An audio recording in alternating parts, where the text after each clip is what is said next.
દોસ્તો મારી ગુજ્જુની મોજ ચેનલમાં આપનું સ્વાગત છે। આજના વિડીયોમાં આપણે વાત કરશું કે જુઓ છોટુ બેબી માટે આ નવી ગિફ્ટ કોણ લાવ્યું, ગિફ્ટમાં શું આવ્યું અને કેવી હશે આ ગિફ્ટ, તે બધું જ જોઈએ આપણે આ વિડીયોમાં। અને તેમના મમ્મીને અચાનક હોસ્પિટલ કેમ લઈ ગયા, તેમની તબિયત અચાનક એવી તો શું બગડી ગઈ, શું તેમને એડમિટ કર્યા કે કોઈ બીમારી થઈ છે કે શું થયું, તેમને હોસ્પિટલ દાખલ રાખવાના છે, એ બધા જ પ્રશ્નોના જવાબ મળશે તમને મારા આ વિડીયોમાં। મારી ચેનલ પર નવા હોય તો ચેનલને સબસ્ક્રાઇબ કરવાનું ભૂલતા નહીં, લાઇક શેર અને સબસ્ક્રાઇબ માય ચેનલ।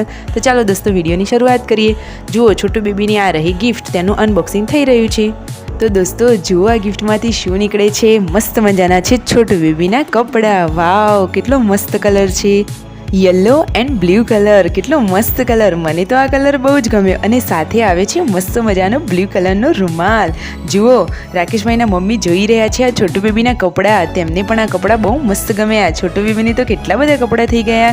અને દોસ્તો જુઓ બપોરનો ટાઈમ થઈ ગયો છે, હવે બધા જમવા બેસે છે। તો જુઓ યશવી તો તેમના બાપુજીને વાસણમાં જમવા આપે છે। જુઓ રાકેશભાઈ, સંજયભાઈ, રણજીતભાઈ બધા જ જમવા બેસી ગયા, બટાકા ડુંગળીનું શાક અને રોટલી। ચાલો દોસ્તો તમે પણ આવી જાઓ જમવા। જુઓ બધા જ લોકો જમી અને હવે આરામ કરે છે। તો જુઓ તેમના મમ્મી તો આરામ કરવા બેસી ગયા, કેમ કે તેમની તબિયત થોડી ઠીક નથી, અચાનક તેમને થોડી વીકનેસ લાગે છે। તેમને એવી શું બીમારી થઈ ગઈ, શું થયું તે બધું જાણીએ મારા આ વિડીયોમાં। જુઓ શિલ્પા ભાભી તો રાત્રિના ભોજન માટેનું શાક સમારવા બેસી ગયા। અને જુઓ રણજીતભાઈ તો કેરી કાપવાનું વિચારતા હતા, પરંતુ ઘરમાં બની રહ્યો તો લીંબુ શરબત, તો કેરી રવા દીધી અને પી લીધો મસ્ત મજાનો ઠંડો ઠંડો લીંબુ શરબત। શિલ્પા ભાભીએ પણ પીધો અને હવે ચોળીનું શાક સમારીને રેડી થઈ ગઈ છે। શું દોસ્તો તમને ચોળીનું શાક ભાવે છે? જુઓ તેમના મમ્મીની તબિયત તો વધારે બગડવા લાગી, તે તો બસ એમને તો ઊંઘ જ આયા કરે છે અને બહુ જ વીકનેસ લાગે છે। શું થયું તેમને?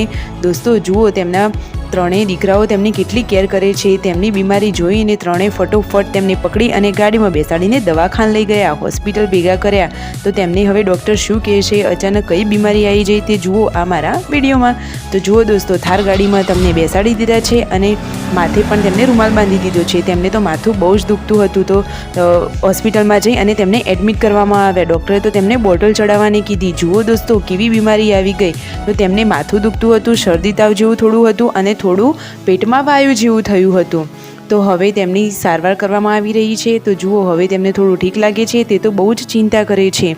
જુઓ તેમના દીકરાઓ તેમની કેટલી કેર કરે છે અને હવે ફાઇનલી તેમને એક બોટલ ચડાવવામાં આવે છે। જુઓ આ રહી બોટલ, તો તેમને તો હજુ ઘરની ચિંતા થાય છે કે ઘરે તો ભેંસો પણ દોવાની બાકી છે, પોતાની તબિયત બગડી છે છતાં પણ ઘરની ચિંતા થાય છે।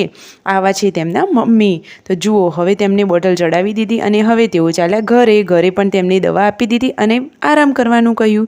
જુઓ હવે તેમનામાં થોડી સ્ફૂર્તિ આવી ગઈ છે, બધા બેસી ગાડીમાં બેસીને ચાલ્યા ઘરે।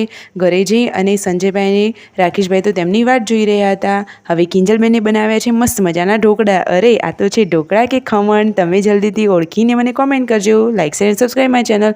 Full video in Thakor family blog channel.